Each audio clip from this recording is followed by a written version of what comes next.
Welcome to The Secret Witch Show, the podcast providing a safe and alchemical altar space of conversations which help powerful women escape a half-hearted, spiritless society and rediscover the freedom of living a wildly magical life. Every other week, we explore how to cast aside the wounds of shame, guilt, and fear connected with fully being yourself, so you can grant yourself permission to stop hiding, ground soulfully back into your body, illuminate your whole soul desires, tend your soul, rediscover and reclaim your powerful gifts, express your magic, and manifest your wildest alchemy. There's no better place to become who your heart longs to be. This is where we will guide you into liberation. I'm your host, Nicole Barton, and I'm so excited to dive in.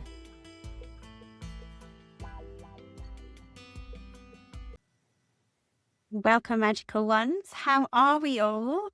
I have to say, I've been so excited for this moment to share officially that our doors to the Secret Witches Apothecary membership are open. This is for you if you are a woman who feels a deep call to your magic, yet you're trembling at the threshold, fearing you're not enough to embrace your inner healer.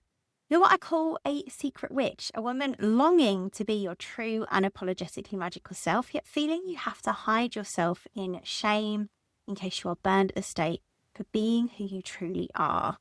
Often, likely, has you feeling overwhelmed, exhausted, burned out, and lost. I so feel your heart because I have been in the healing reclamation of that, and healing that witch wound has been my own journey, one of learning how to show up, own my witch, embody her, and share my voice through this podcast. And what I learned was that we often have to heal ourselves first. Parts of us that fear our magic, fear our wild truth, doubt ourselves, feel unconfident, maybe don't even yet know exactly what our magic is, and also those parts that fear our power. I believe medicine women didn't just gain certificates, they lived into their medicine, and the true journey of the secret witch is to heal yourself and become the healer. So if you're resonating but feeling all the fear of stepping in, this is the tender first step. I've designed it intentionally to be a space where you can slow down, live into your magic at your own pace, and begin to meet yourself right where you are. It's a space where women can heal themselves within our inner apothecary of self-guided remedies and show up and share along the way with like-minded souls who are also remedies for us. We're officially open for you to now join us, and we're just 2 days away from our first ever live healing witch clinic, which is a space where you can join to get guidance or reflection on how to begin your journey. I'm on a mission to reach 100 healers this year and help them open their much needed magic, because the world truly needs it right now. Head to nicolebarton.co.uk/membership to find out more and to join us if you are feeling called. And by the way, there are some pay what you can afford options so that it's accessible to all, because it's so vital to me. Anyone who feels a call to this work can join. Anyway, that said, let's dive into today's juicy episode.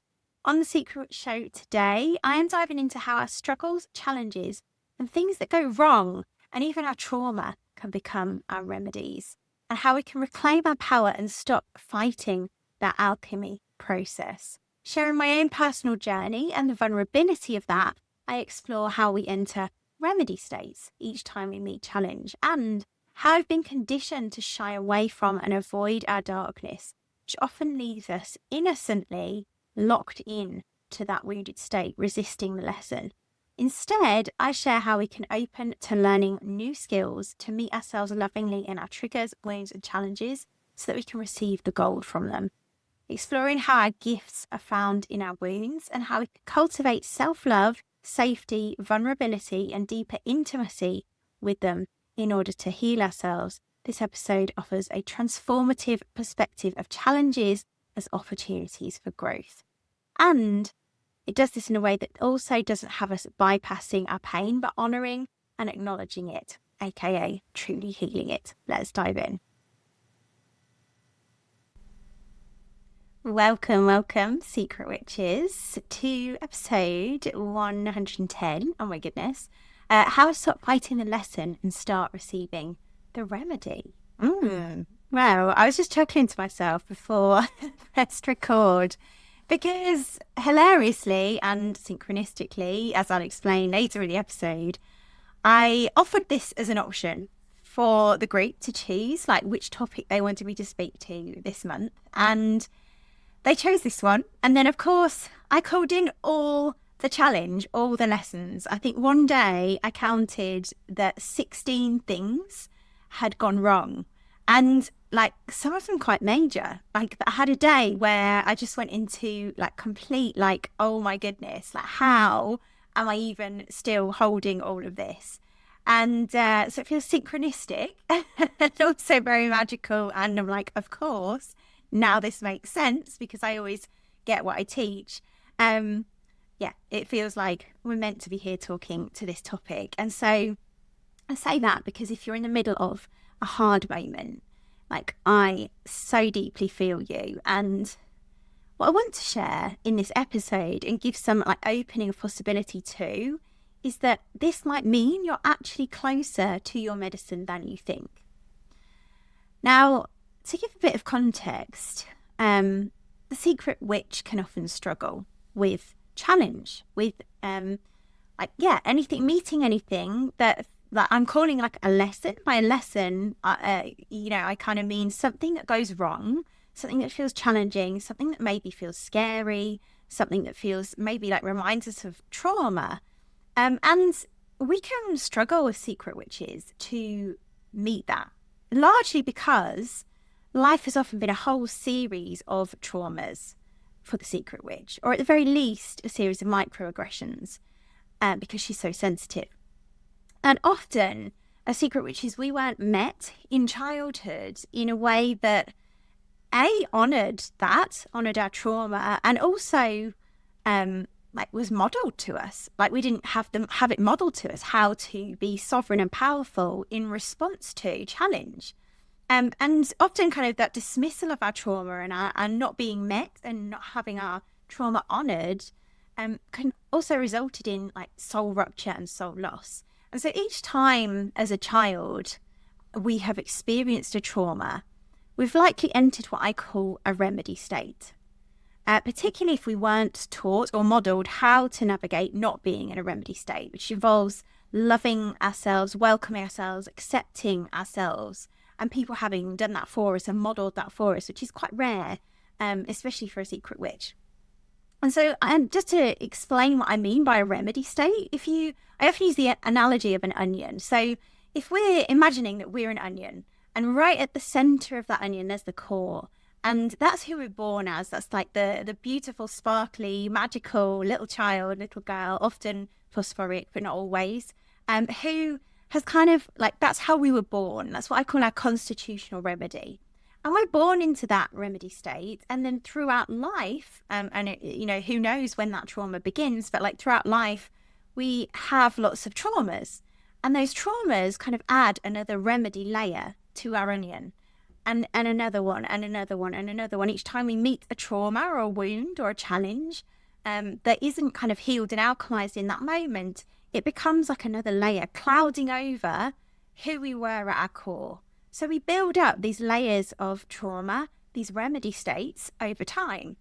And it's because we kind of didn't learn how to cope with these remedy states. They became things that were really always lessons, really always there for us to reclaim the wisdom in them.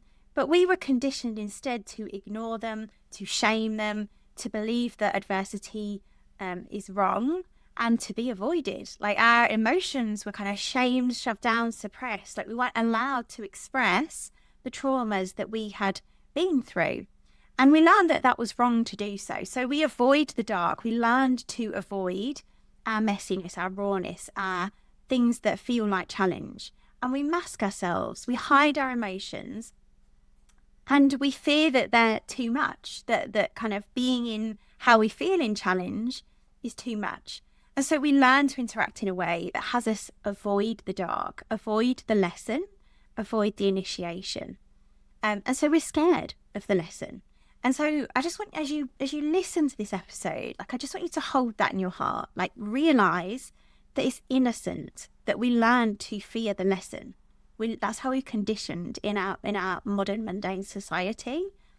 And because of that, we also think we can't find a way through it.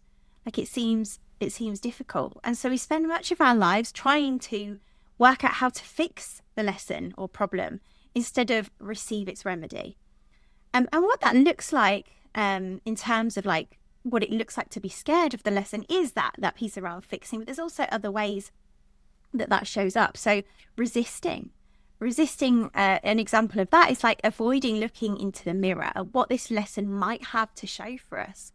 What can we learn? Like, what can we take away from this lesson, this challenge? And so we kind of resist and we're like, no, I don't want to go there. And we ignore it. We suppress it.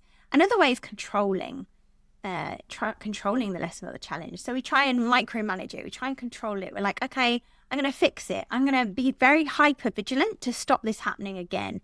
I'm going to be hyper vigilant and trying to solve it, trying to predict the next steps. So controlling is another way that we can appear and behave if we're scared of the lesson.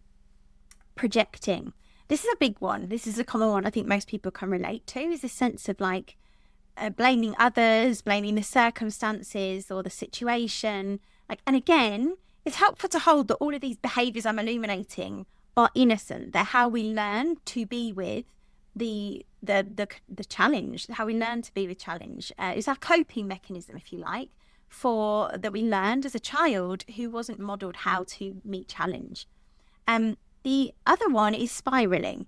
So maybe fearing the worst, going round and round in past hurts, feeling hopeless. This used to be me as well, big time. And there's something that I very much learned how to heal and hold challenge differently.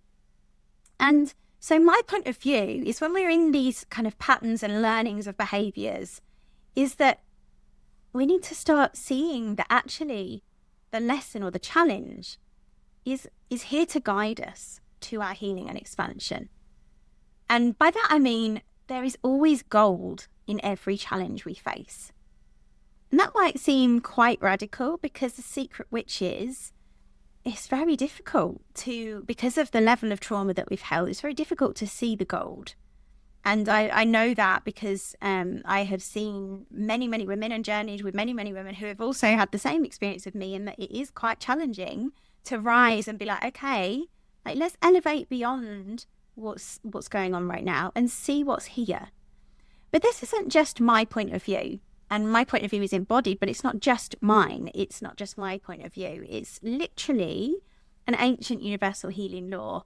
And magical healing operates on the universal principle, as you probably heard me talk to before, if you listen to this podcast, the universal principle of similia similibus. And that literally means like cures like, aka what causes something also cures it.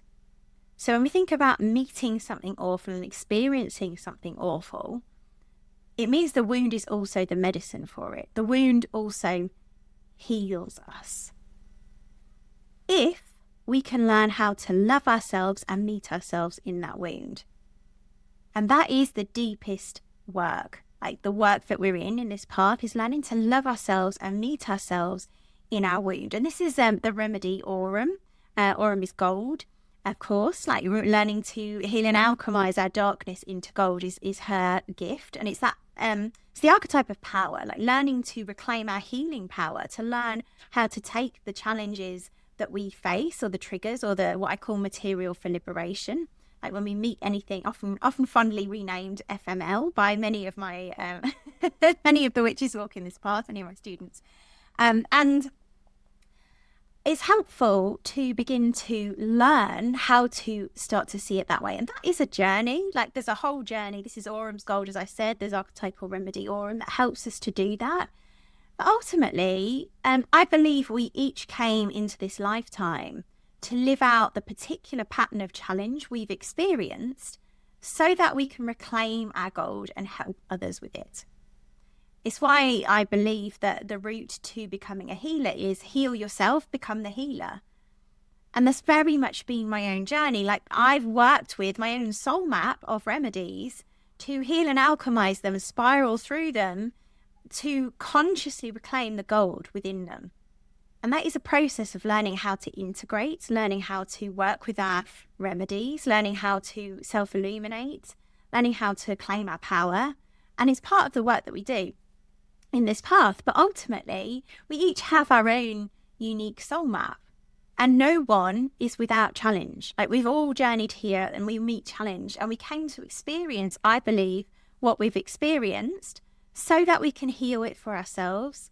And then from there, from that kind of more embodied place of having a conscious journey with it as material for our liberation, we can then help others heal. In particular, those witches with the archetypal remedy of phosphorus, and phosphorus is the substance on the end of the match. So you can imagine, like, striking it goes up into flames. This is the woman who's here to be the torch bearer, the guide, the light for others. And yet, often when we're in our wounded state and we don't know how to meet challenge and reclaim it as gold, we are the wounded healer who burns down in exhaustion because we've burned out from holding it all, from resisting, from not being with the lesson. And largely she's exhausted because she's had a particularly large amount of trauma and remedy states to navigate in her life. But her gold, as we reclaim her gold, is that this gives her opportunity to express her natural gifts as a light bearer. We have to learn how to alchemize her darkness into light, her capacity to be so sensitive that she burns down into light. But ultimately, she's here to be the light bearer, and that's why often she has more challenge than many other remedies. And so we're journeying with reclaiming phosphorus's gifts, actually, as one of the first remedies in our brand new Secret Witches Apothecary membership. I say brand new, but it's kind of like an amalgamation of all the ways that we've been working for the last 5 years. But it is brand new and exciting, and we're working with phosphorus, and she really is that sensitive soul who's felt very pushed around by life's challenges. She's really open, she's really curious and magical, and as a little girl particularly, she had big eyes, and she was like, wow, the world is so amazing, and she was like the shining light. But over the time, she's had those layers like pile on top of that core essence, and she's burned down and become easily overwhelmed, burned out. It's because she's had a lot of lessons that we're being called, if we're in that burnt out phosphorus state, to reclaim the remedy of. As part of our call as healers, the wounding and trauma that we have faced. And phosphorus, in particular, the witch, ultimately she's the witch, has had a lot of them. And so it can be very challenging for our nervous systems as witches who have experienced a lot of trauma to meet challenge. Our nervous systems become wired to fight the lesson. We go into like fight or flight. So either we fight the lesson or we ignore the lesson, we freeze, and we're in a trauma response. And so what our work is to do when we start to realize this is to begin to cultivate a sense of safety in our nervous systems to be able to stop fighting the lesson and receive the remedy. The reason why that's important is because also healing responses and lessons are baked into real true healing. If we aren't receiving them, we likely aren't in the real work of healing, the real work of magical healing. So I say this because even how we have been told to interact with magic is conditioned. We often interact with other healers in a way that has us miss the lesson. In fact, we outsource the lesson, we outsource the healing to them. And I've done this myself. Like, it's just, it's not something that we're taught not to do. We're used to working in a mainstream medical system that has us outsource our healing to doctors. And we go to the doctor and they give us a sticky, quick fix, plaster, and all's well, all's done. And we often take that way of working with our healing into working with healers, and we'll go for Reiki and think, okay, cool, the healing's happened in that session. I can move on now. And we go away and like, stuff comes up and we just ignore it because we don't know, we've not been taught how to integrate. And so we ignore the integration innocently, thinking that the healer's done their job. Yet our deeper call, especially if we're receiving a lot of challenges, is to learn how to interact with these challenges, to reclaim the gold ourselves. And so when we work with remedies, whatever they are, whether that's, something that we say in a moon circle, we're like, okay, I'm going to release this month, or I'm going to set this intention this month. As we're doing that, or even having a Reiki healing, it's like an initiation. When we're doing that, and we're interacting with healing that way, what people don't see particularly secret witches, is that we're also calling in healing, which means we're calling in material for our liberation. We're calling in the very thing, like almost like a return to the old symptom, a return to the old place where we didn't get to choose to consciously enter that healing. And this is often where we will see a healing response, what we call a healing response, which is essentially where we've had an initiation that's kind of taken us back to the moment where we didn't have a choice to acknowledge it, to witness it, to be with it as a lesson.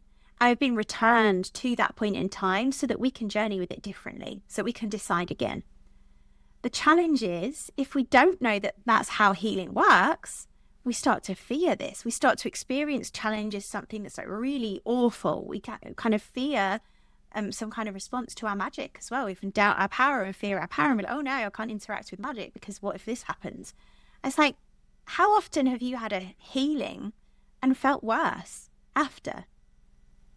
It's because of this principle. It's a healing response, inviting us into a lesson. And really what I want you to start to contemplate and question and think about, like, this is really a sign that magic is working. Like, it's not that your magic isn't working. Your magic is working. This is how magic works. It will give us the lesson so that we can go in. It's an opportunity to revisit that original wound, take us back to a time where we experienced this remedy state or trauma, and we're being offered the chance to decide again, to choose to integrate it this time. And that brings up all the fear. Often we get scared because we've been taught that medicine plasters over and immediately makes things better. We're not used to magic working in the opposite way. But it's not true that healing works that way, because that's just suppressing things. That's not true healing. True healing is unsuppressing things. And so healing responses are healing. They are unsuppressing what's been suppressed and held by the body. So I call them healing responses or material for our liberation. But ultimately, remedies will call in the very thing that we are ready to heal so that we can journey with it and reclaim the gold consciously. I remember this, I know this is quite radical, because I remember when my face was paralyzed and I was healing it through my own ways, and I was taking a remedy that I'd worked with, an archetypal remedy, and my face deteriorated so badly. I was actually taking it as a physical remedy at that point because it's a very physical ailment, and so my face just completely deteriorated that week. And I remember going to my acupuncturist, who I was engaging with consciously, and I said, my face got worse, but I'm so happy about that. And she looked at me like I was mad. Like, what? And I said to her, I've journeyed with magical healing enough to know that this is a great sign of cure. Like a return of old symptoms, especially, which is different slightly from a healing response, but a return of old symptoms where it literally directly takes us back to an old place in time, like, it's a great sign of cure. Like a deterioration, a getting worse before we get better, is how real healing works. And I know in my bones that this is how real healing works, because that was my way of working with remedies. Like every time I'd take a remedy, I'd have this experience. And that's not true for everybody, just to be clear. But for me, it was like I reacted that way, I responded that way, and then immediately it would go. Like I'd have a reaction and then it would improve. And what I'm here for is to guide women into working with that more consciously and intentionally, to reclaim the lesson within it, even and especially if that feels terrifying. So how is the next question. Like, how do we see our wounds and all the things that have gone wrong in our lives? By the way, I don't believe things go wrong. Yes, they can be challenging, they can feel challenging, but there is no wrong. Like, we're experiencing it because we're meant to. But how do we begin to see that? How do we see all the pain, the darkness that we faced, and the chaos and drama that's in our lives as lessons and remedies? It really seems alien, and I can feel that even myself. Like, from my own journey, like I would have looked at you as if you were an alien at one point if you'd said that to me. Especially when we add other people into the mix, because other people obviously kind of trigger us. And there's a quote by Carl Jung, actually, and I wish I'd thought about this before I pressed record, because I can't remember the exact quote, but it's like the best way of dealing with the darkness of others is to deal with our own darkness first, or something along those lines. And it's like, that's really potent in like when we add other people into the mix, they're often mirroring us. So how do we begin to navigate the world of other people doing things that we feel overstep the mark or, aren't right and have kind of triggered us, and reclaim that as remedies and lessons? And I very much had deep resistance this a few years ago until I worked with Archetypal Aurum, who also, by the way, is in a new membership in the library if you want to kind of have a self-paced journey with her. And when I worked with her to reclaim my power, she revealed to me through probably quite a lot of challenge actually around power, how to reclaim my power, how to journey with receiving the remedy. And of course, often we kind of resist stepping into that journey because we kind of need the remedy in order to receive the remedy. And that's kind of how these remedies work. But my intention for everybody is to be able to see that we can do that with softness, with tenderness, with slowness, and journey at our own pace. Going back to my journey with Archetypal Aurum, like I was so used to, having learned as a child, to feeling powerless and helpless in the face of adversity. I would simply just not be able to see how the things going wrong in my life were lessons or remedies. And partly, and this is probably quite nuanced, partly that was because I didn't want to suppress myself. So I had trained in homeopathy and learned that we shouldn't bypass our emotions. And I was hearing that to find the lesson in something meant we had to ignore the pain, to suppress. And it seemed like there was a very binary black and white either or happening, where I'd have to ignore and suppress my pain to force myself to be positive. So let me make it very clear here. The how of reclaiming the lesson and remedy in our challenges is not that. Like, this is so important.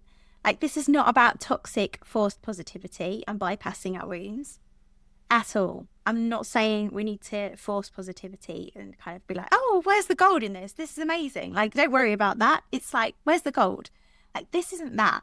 This is about having an intimacy with our wounds and having an intimacy with truth. Because that is what's healing. And that requires both a capacity to be with the pain in the challenge and lesson, whatever it is, and a willingness to go in fully, to get intimate with that pain, to meet ourselves truly there.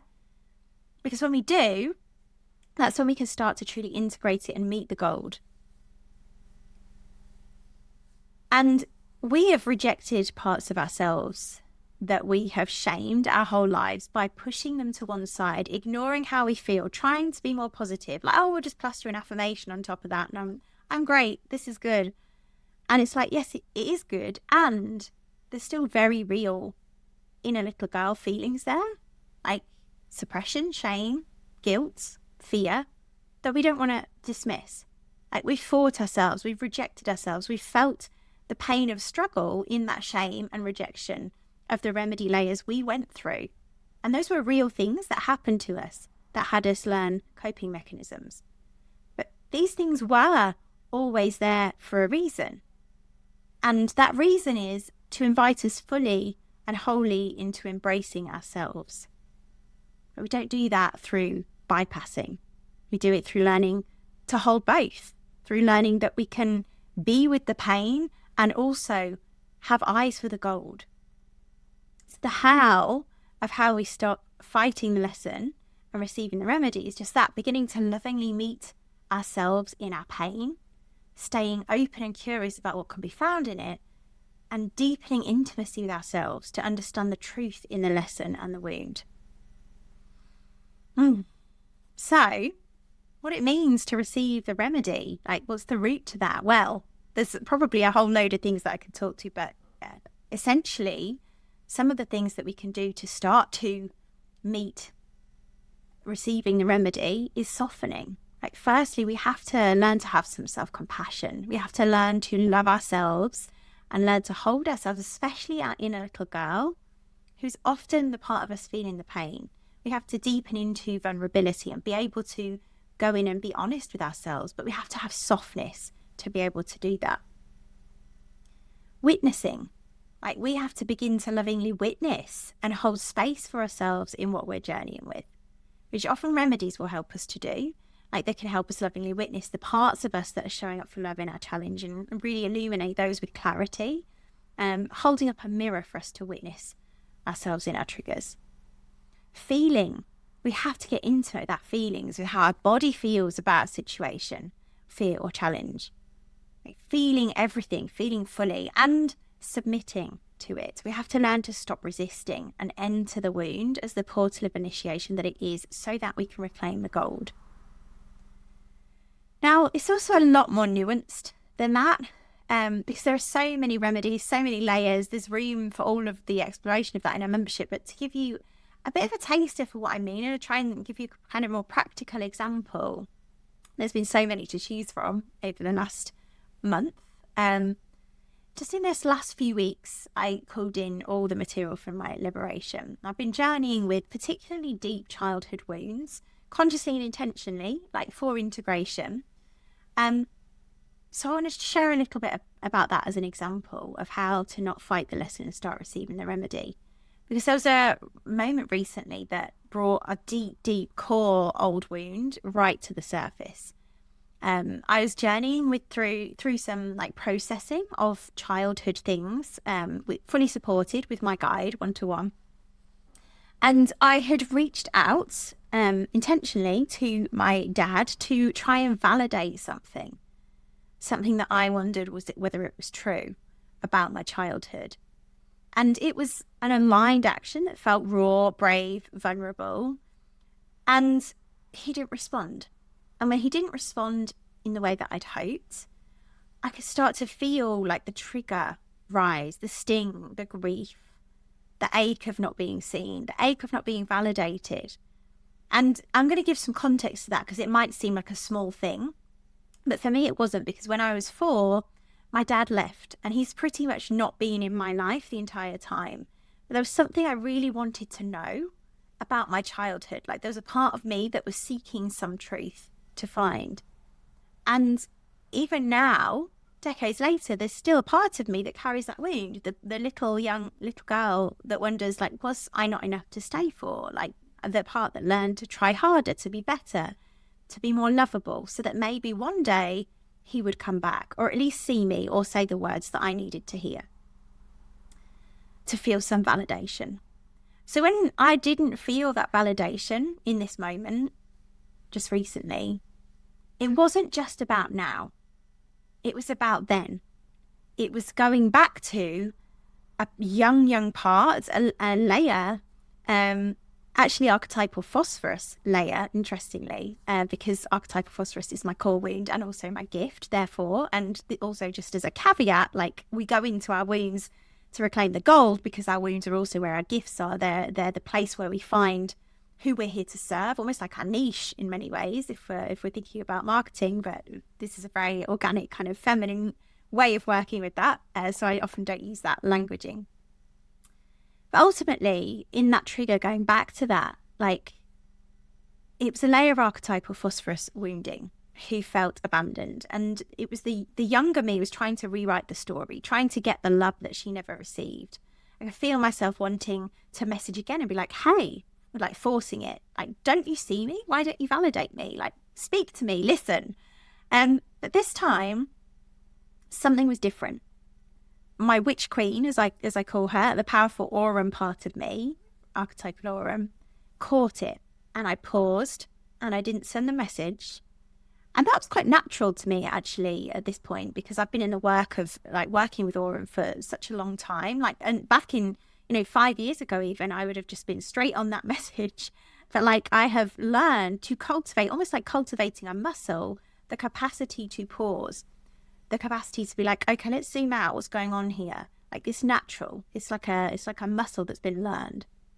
And I didn't send the second message. Instead, I just lay on the floor and felt it all. The heartbreak, the longing, the fantasy of what my little girl had longed for, the shame.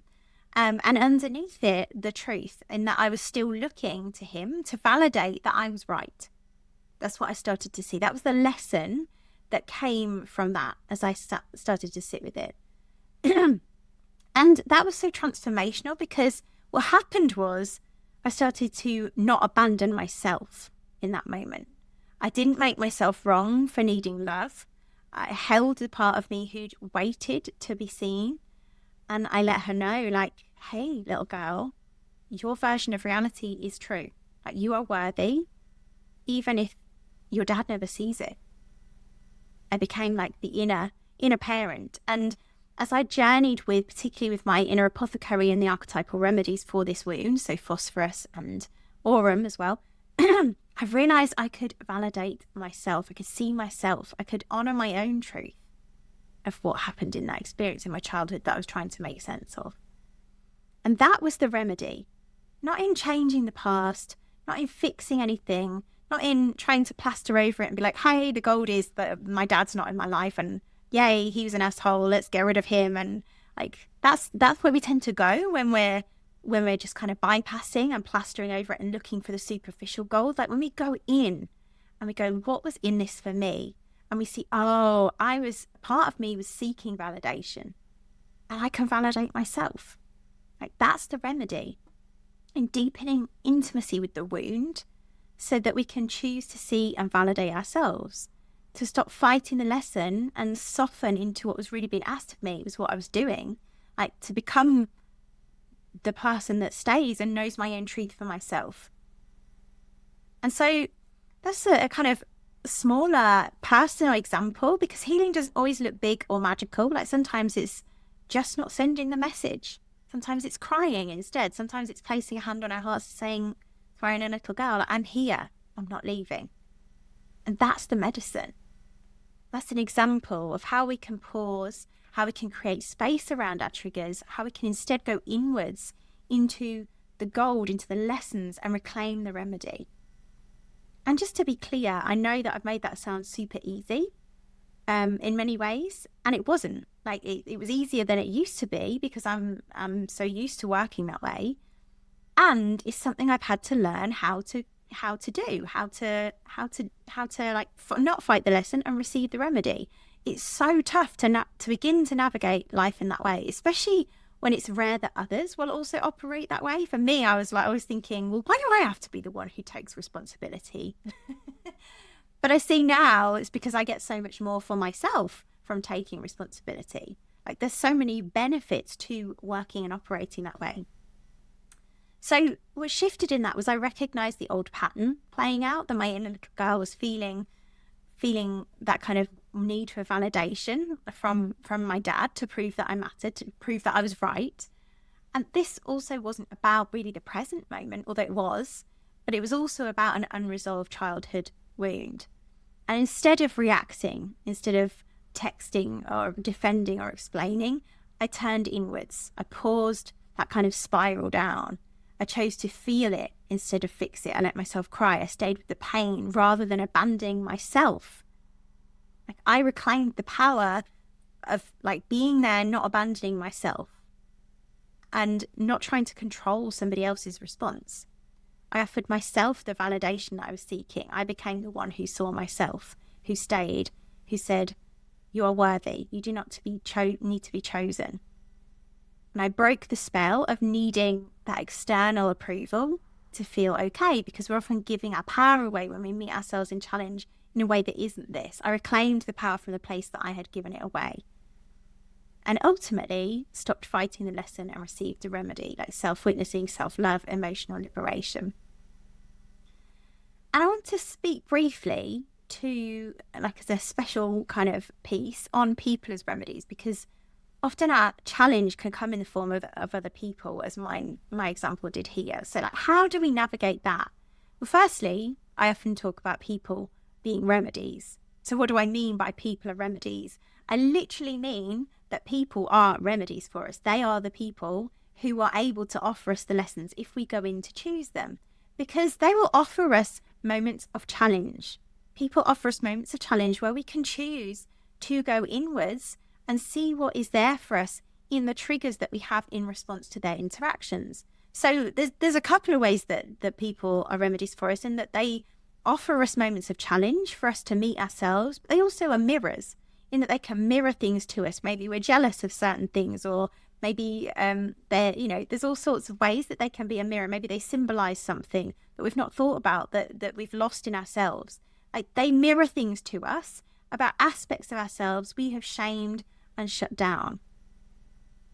And we can begin to cultivate a practice of seeing other people as remedies, as mirrors for our deepest, most intimate parts that want us to go in and love them. And we can learn to interact with people as mirrors to aspects of our souls that we have lost along the way in the shame, in the plastering over. And in that way, often our triggers with others become medicine if we are willing to look at and own what's coming up for us in our interaction. An example of this is I'm always serving medicine by serving truth. Truth from love is, for me, like how we achieve potency for people to be able to receive that. And it's not always something that others agree with, my truth, but it is always a mirror for people to explore their own truth with. And this is how people are remedies. So I've now taken my healing and by just speaking the truth of it, I'm being a mirror for others. I'm being a mirror for you as you're listening. Like, the witch is a remedy. The witch is who I am, and that's me being my remedy. She's archetypal phosphorus. And we all have our own unique remedy, usually claimed from within as we've navigated our wounds and reclaimed the gold from them. Our deepest wound becomes our deepest gift. And ultimately, there's an opportunity everywhere for healing in all our challenging interactions with others to build intimacy with the parts of ourselves that we have lost. And that's partly why I created the Secret Witches Apothecary membership, because it's a living, breathing apothecary of walking, talking remedies. The sisters in there are medicine for each other. And it helps us to tenderly open to this way of navigating the world, a way in which we reclaim the medicine and the remedy in our lessons. And sometimes that literally looks like just seeing what somebody's reflected on and that mirroring something for us. It doesn't always have to be triggering. It's just like, oh, I'd never looked at the world in that way before. That's being a remedy. And you have your own remedy, your own unique flavour of that. And one of the ways we can access that is by receiving the lessons in our challenge. So I'm going to go to, there was a question in the group. So I'm going to answer that. And as we're coming kind of towards the end, the question was, and I loved this question. I loved the way the question was shared and what somebody took just from the title of this episode. But the question was, what is needed to help us stop fighting? How can we feel safe in that? And how do we know what the remedy is? And I love that question. So thank you for asking that. I think I've actually answered some of it, but I'm going to speak to some of the nuanced pieces. And specifically, in terms of the what is needed to help us stop fighting it, I'll add this, is that it's rarely about waiting until we're ready.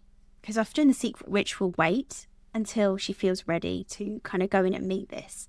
It's really about having the courage to actually begin to open to looking inwards, to take our wound or our fear or our challenge or our trigger and ask, what is here for me in this? Like, with love, instead of blaming, instead of moving to fix, instead of changing things, to ask, like, what's the lesson in this challenge? And not in a way that's like bypassing it and being like, oh, cool, you know, like I gave the example with my dad earlier. Like, not in a bypassing way. We don't want to plaster over it and be like, oh yes, what's the good in this? But be with our pain first. And it takes courage to go in to do that and ask, like, what's here for me in this? What am I not seeing? Which brings us nicely to the piece about safety that you shared there as well, the question about safety, because this is such a really important question. So thank you for bringing this up, because we will not feel safe if we are trying to rush to the gold. So firstly, our inner little girl is the one who is largely feeling our triggers. She's the one in the driving seat of the bus at that point. If we're on a bus and we get triggered, the inner little girl is like, it's almost like there's loads of remedies in the bus. I'm not liking the bus analogy. I feel like I need a better one, but for now it's what I've got, so I'm going to roll with it. Like, if we imagine we're in a bus and there's like loads of different remedies on this bus, and there's like shadow parts of the remedies and on the left, and there's golden parts of the remedies on the right, and there's like all these different personalities in the back of our bus, and we're driving and we hit a speed bump and we're triggered. And what happens is, in that trigger, is the person who feels the trigger on that bus gets up and goes, hey, give me the driving seat. And they drive the bus. And usually that is our little girl. And our inner little girl goes, hey, I've dealt with this before. Let me drive. And so our inner little girl rushes to the front and she's driving. And she's the one feeling the trigger. Now we've let somebody who's feeling deeply triggered drive our bus. And like, what are we going to do about that? Well, firstly, we want to know that she's completely innocent in wanting to drive the bus. She's like, I know what's going to happen. I want to prevent this from happening again. And I'm only going to feel safe if I'm driving. And so she is completely innocent, and she needs deep love, deep welcoming from an adult. Adults on the right side of the bus being like, hey, you know, there's a different way. Like, we can go in and start to navigate this and change this. And how about I'm going to love you and notice, like, it's understandable that you would want to drive the bus right now. It's understandable you want to be the one protecting us. Like, and I'm here for you. Like, we've got this. There's some gold in this. I'm here with the gold. Like, maybe we could figure this out together. How about I come and hold the bus, hold the wheel with you? Like, we need to love that part of us, welcoming her, being like, you know, there's no wrong making here. It's understandable that you feel pain, shame, fear, guilt. All is welcome. And mostly, half the challenge of this is that secret witches have patterning of A, feeling unsafe, and B, beating ourselves up. So firstly, the most important thing is, instead of being like, God damn it, that bloody part of me was back in the driving seat. How could I let that happen? Like, instead of doing that, like, beginning to see that our inner little girl is scared. She has got up and taken the driving seat because she is absolutely terrified. It's almost like another visual of her. Like, maybe she's seeing this like part of you be like, okay, I'm powerful, I'm here to hold you. And there's this part of her who's like, yeah, but are you sure though? And she's like hiding behind the door, clinging to it, being like, oh, I don't know if I should let you drive. Like, I don't feel safe. Like, I don't feel safe to go here and look here.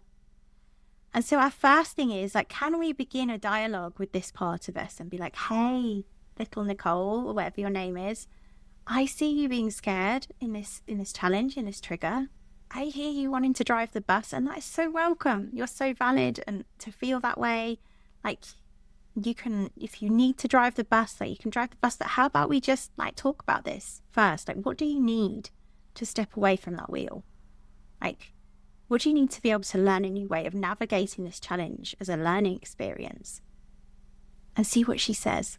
Like, there's so much power in witnessing and validating this frightened part of us who's like compelled to get in the driving seat. And like, validating her creates so much healing. Like, letting her be as she is creates so much healing. It cultivates a safety in our nervous systems that our inner little girl isn't going to go unseen and unprotected again anymore. Because the reason she's trying to get in the bus, in the driver's seat, is because she didn't experience being seen or protected. Like, as we revisit this wound, she's learned, like, oh, there was no adult here last time. I'm going to have to figure out, like, how to be in charge. And if we can see her and validate her and protect her, like, we become the sovereign adult parent to her that she didn't have, that she missed.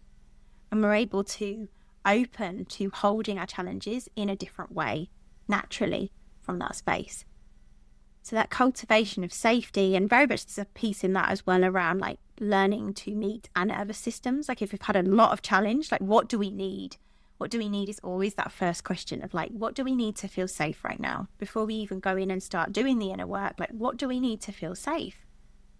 Do we need a bath to relax? Do we need to do some nervous system regulation in terms of like, maybe we'll work with some rocking, or some self-massage, or some breathing, or whatever brings us back to a space of safety.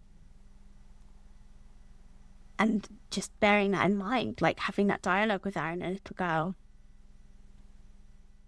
And in relation to knowing what the remedy is, that kind of comes and starts to come as our inner little girl feels safer and safer. She will reveal more and more about our wound, about what our trigger is.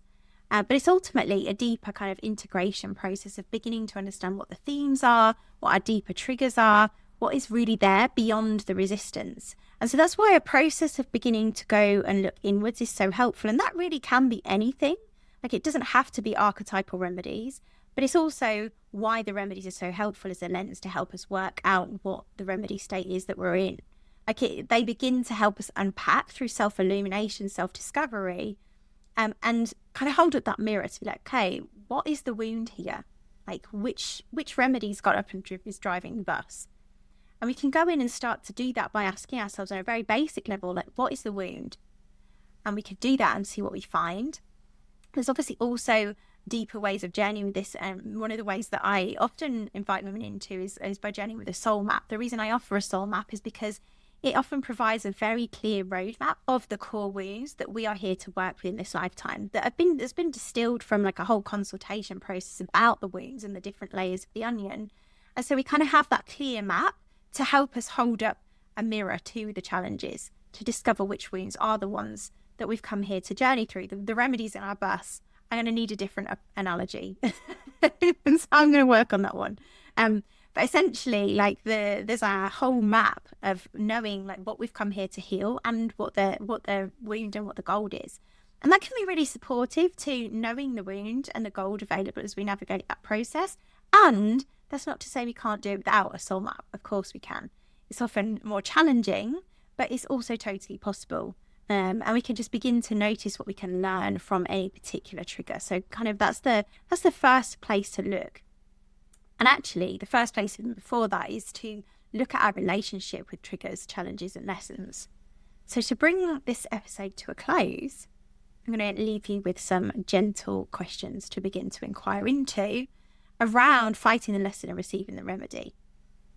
So if you want to get a pen and journal on these, you could pause it, you could grab a pen and write these down. But the questions are, where in your life are you still fighting the lesson?